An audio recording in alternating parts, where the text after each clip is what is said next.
Alors dans cette vidéo, nous allons parler de la demande. Alors la demande c'est quoi? C'est tout simplement la quantité qu'on souhaite acheter à un prix donné. Et puis on se rend compte qu'il y a une relation inverse entre le prix et la quantité, parce que si le prix est élevé, on en veut peu. Par contre, on en veut beaucoup si le prix est bas. Alors on peut représenter ça sur un graphique, et c'est ce que vous devriez faire en fait. Et déjà les axes. Ici, vous avez les prix sur le marché. Alors à 1 franc, combien j'en veux? À 2 francs, combien j'en veux? C'est les prix pour une pièce. Et puis ici, c'est le nombre de pièces, la quantité qu'on souhaite à ces différents prix-là. Alors si on reprend ce qu'on a dit avant, si le prix est bas, on en veut beaucoup. Alors voilà, à un prix P1, on en voudra une quantité Q1, et puis il y a une relation entre ce prix et cette quantité. Si par contre le prix est plus élevé, alors les gens ils en voudraient un petit peu moins, donc quand même pas mal, mais moins qu'avant. Et du coup, il y a une relation entre P2 et Q2.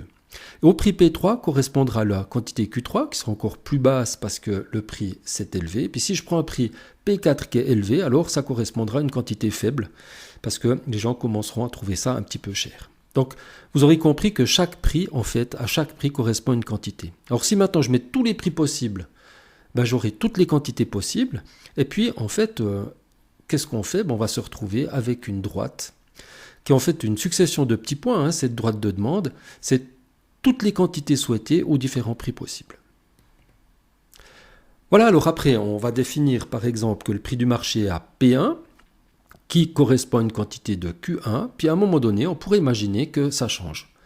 Alors on pourrait imaginer que le prix varie, mais que la droite ne se déplace pas, et que tout à coup, pour une raison ou une autre, le prix passe à P2, et du coup les gens, ils en prendront Q2.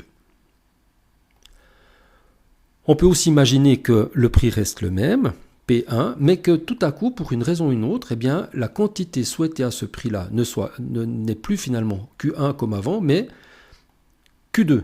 Puis Q2, tout à coup, les gens ils en veulent plus. Ce qui fait qu'on n'est plus sur la droite, et c'est là qu'on voit que la droite se déplace. On dit que la demande ici augmente. On peut avoir le cas inverse. À un prix P1, on en veut une quantité Q1, puis tout à coup, le prix ne change pas, mais on en veut moins. Et on se rendra compte que, on n'est plus sur la droite, ce qui fait que c'est la droite de demande qui va diminuer.